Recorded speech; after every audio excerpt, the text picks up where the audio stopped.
Velkommen til strategiskforandringsledelse.dk. I dag vil vi tale om 5 grunde til, at forandringsledelse er forandret.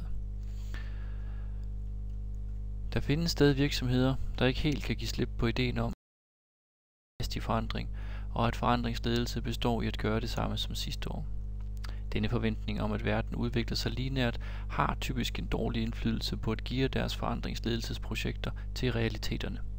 På den anden side er der typisk store virksomheder, der siden Change Management blev introduceret for 30 år siden, har gennemført hundredvis af Change Management og forandringsledelsesprojekter.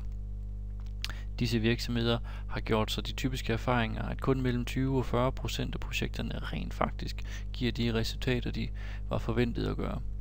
Det er altså en fejlrate på forandringsledelsesprojekter på mellem 60 og 80%.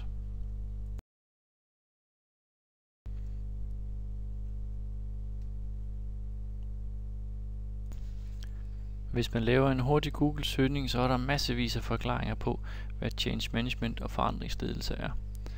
I virkeligheden så er det mere simpelt end det. Alt er forandring.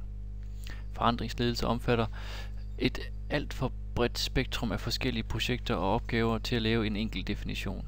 Forandringer som begreb bliver brugt til så forskelligartede projekter som en virksomhed, der ønsker at indføre et nyt ERP-system. 2 virksomheder fusionerer. Hvis jeg har lyst til at flytte til et andet land, men jeg ikke inddrager min familie nok. Små opgraderinger af software, årlige nedskæringer, og listen bliver ved og ved og ved.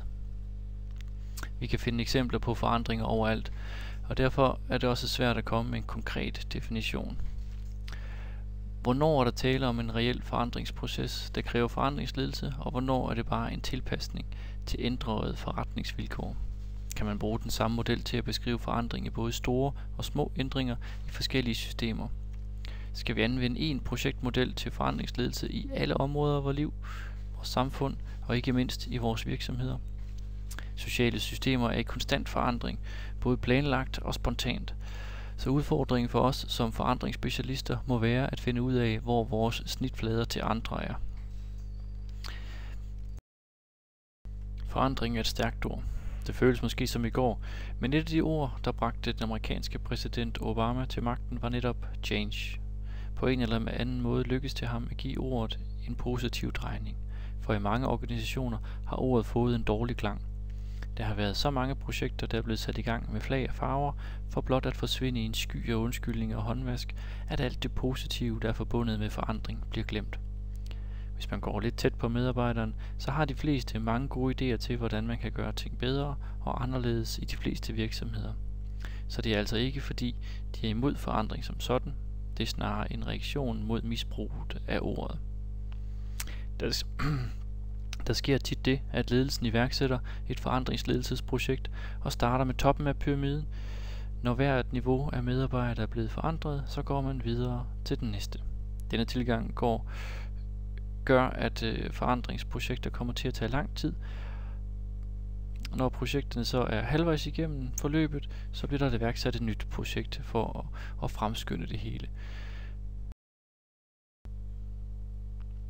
Det er jo ikke nødvendigvis den mest effektive måde at gøre det på, og vi vil også anbefale, at man kigger på resten af artiklen på denne her webadresse, for at få resultatet af de sidste 5 gode råd til, hvordan man laver forandringsledelse.